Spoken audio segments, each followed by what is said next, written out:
Hey guys, welcome back to my channel. In today's video, well, let me start by addressing the elephant in the room. I haven't made videos in a long time. I have no excuse, just been super busy. But today's video is going to be about maternal fetal medicine, sonography, and I've gotten a lot of questions such as which modality has the better pay, what is a maternal fetal medicine sonographer, what is the difference in an MFM sonographer versus an OBGYN sonographer, what does it mean to go see an MFM doctor. So I will answer all those questions in today's video. So if you're new, welcome. If you like this type of video, please give it a thumbs up and hit that subscribe button so you don't miss a video. All right, so let's dive on into this. Okay, first things first, what is MFM? MFM stands for maternal fetal medicine. As an MFM sonographer, we are following high-risk pregnancies. And what it means to be high risk is there's numerous factors that would classify your pregnancy as high risk. With that being said, some of those factors are diabetes, chronic hypertension, epilepsy, kidney disease, sickle cell anemia or the sickle cell trait, lupus, cancer, any congenital heart defect that the mother or the father or any family may have.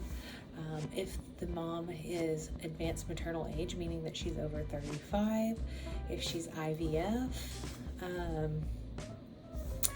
if she has a history of several miscarriages, early labor, preeclampsia, also if there are a multiple gestation like twins, triplets, quadruplets. These are all classified as high-risk pregnancies. Moms who are diagnosed to have a high-risk pregnancy typically have more ultrasounds throughout the term of their pregnancy, and they're more targeted and detailed. Sonographers who perform these exams must be specialized in MFM. Basically, most of us have our nuptial translucency license, nasal bone, our clear certification, which allows us to do research for the cervix. We have our fetal echoes and our OBGYN, and our training is pretty extensive.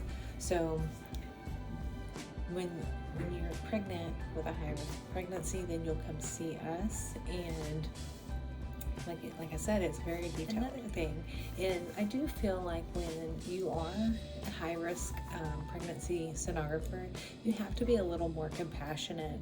I feel like most sonographers are already pretty compassionate and they empathize with their patients, but you got to understand when you're a pregnant mom and you have things that could possibly put your baby in danger, you are already coming to us on pins and needles. You're already really anxious, so we kind of have to be able to talk to you and calm you down, make you feel better about the situation without diagnosing you or telling you too much. So that's another thing I think that really goes into training to be an MFM sonographer. As an MFM sonographer, there are a couple of different names, and I'm sure you've heard me say a couple of them, but it's maternal fetal medicine sonographer, perinatal sonographer, and high-risk sonographer. So there's other names, but those are the most common ones. And yeah, when you are a high-risk sonographer, there is continuous learning at all times. I mean, like every month we have what's called multi-D, so we get to hear about specialized cases. Like, you know, if there was something going on like tetralogy of Fallot, we kind of follow certain cases, and then when baby is born, the doctors who deliver and the doctor who gives the care, they also kind of let us know the outcome of these babies. And so it's kind of neat to see that we got to follow through with the care of this patient and get to find out if baby's okay or not. Some qualifications that you may need or that you need to become a maternal fetal medicine sonographer are things like, first of all, you definitely have to have a degree or at least registered by ARDMS. You need your ARDMS, OBGYN license, and then you definitely have to be CPR certified. you need some experience as a sonographer in general. Some people want to get straight out of school and go straight into maternal fetal medicine. While I have seen it, we do have a new sonographer who is just fresh out of school. I think we have two of them actually, just fresh out of school. But when they came to us during school, they proved that they're great sonographers. So when they had the opportunity to get hired on, that's how that happened. But typically you have to have quite a bit of experience as a sonographer first, and then you can eventually apply and get a maternal fetal medicine sonographer position.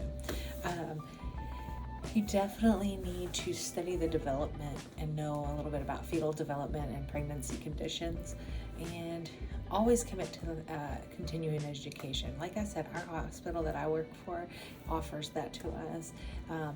However, any extra education on your own is really good, and it kind of sets you apart from everybody else. So that's always a nice thing too. Now, I say it's always good to stay educated and continuously learning, because in high-risk ultrasound, there's going to be so many things that you've never seen before, and at least if you study it and seen pictures, you're going to have an idea of how to further investigate in that case. And what I mean by investigation is sometimes you'll see something wrong with the heart, but you don't quite know what it is. But because of your knowledge from studying for the fetal echo, or maybe a case that you have seen from someone else, you can definitely navigate through that and find out whether or not it is what you thought it was, or if it was something completely different as far as like disease or pathology goes. Now, some people ask what the difference is between an OBGYN sonographer and a maternal fetal medicine sonographer. And you know, sometimes you have OBGYN sonographers who have done maternal fetal medicine before, but maybe they don't want to do maternal fetal medicine anymore. So those scans are really good as well. However, in maternal fetal medicine, our machines are a little bit more state of the art, I guess you could say. Not only that, is we are very, very well trained in what we do. Not to say that the OBGYN sonographer isn't, but we specialize in this, so that your OBGYN may send you to see us and to follow you just because of our specialty. Also too, our doctors are trained in handling certain cases that come across, and making sure that they follow you and get you the necessity or the necessary care that you may need throughout your pregnancy. Okay, so now that we are at the end of this video, and I know it's kind of a quick, maybe it's a boring video, I don't know, but now that we're at the end, this is typically the biggest question that I get, is how much do we make? We are on the higher end of pay when it comes to the different modalities of sonography. Like I said, the reason being is because we are very well trained. We continue to learn all the time, and we're specialized. However, I would say that there's other sonographers that make about the same, which may be like a pediatric cardiologist sonographer, and then cardiology. A cardiac sonographer as well. I'm probably saying that wrong. My brain's kind of scatterbrained today. But for MFM sonographer here in Texas, the annual salary is about $78,000. About. It all depends on where you go, and that's typically with experience. If you're new to ultrasound and you got a job at MFM, you're looking at, in the Austin area, making anywhere between, because I think I've seen some job postings recently, so they've said $31 to $42 an hour. So it is a well-paid job, and it is nice, especially since all you really need is a 2-year degree. But you have to have a want to do this kind of job, because I mean, there have been some really tough cases. You scan babies every day. There are definitely challenges to scanning high-risk pregnancies, but there's also some really rewarding things about it, and I just love it. So if this is something that you're interested in, or you want to know a little bit more on how to become a maternal fetal medicine sonographer, go ahead and leave me a comment, or you can find me on Instagram at Jamie, J-M-E, Kadena, and I'd be happy to answer any questions that you have. If I don't get back to you, I'm telling you, I'm such a dork when it comes to certain things, technology. My phone was not giving me any of my DMs, and then finally one day I got all these DMs, and I've been trying my best to catch up on them. So if I don't get back to you, I'm not doing it on purpose. I'm really just trying to get to each and every one of you. But I am so glad to be able to put another video out. I have 2 other recorded. One is I recorded back in the end of July, maybe early August, and it was a day in my life and get ready with me, and so basically I take you to work. I get dressed and then take you to work with me. It's a pretty short video, probably about 15 minutes, but I never posted it because around August 15th, my girl boxer, who you'll see in that video, passed away, and so I just couldn't upload it, but I have it all edited and I am gonna upload it. And then just recently, the boy boxer, the big boxer that you'll see in the video, he just passed away. Now they were 13 and 12 and they had cancer. I think he died of a broken heart, but it's been pretty tough. So now I finally feel like I'm in a place to make videos and upload them, so I'm glad to be back. And I look forward to this. So I hope you guys have a wonderful day. I hope this video isn't weird. I'm filming it on my iPad, so I feel like I'm just the big talking head. So, and don't mind my nails. I painted them the other day.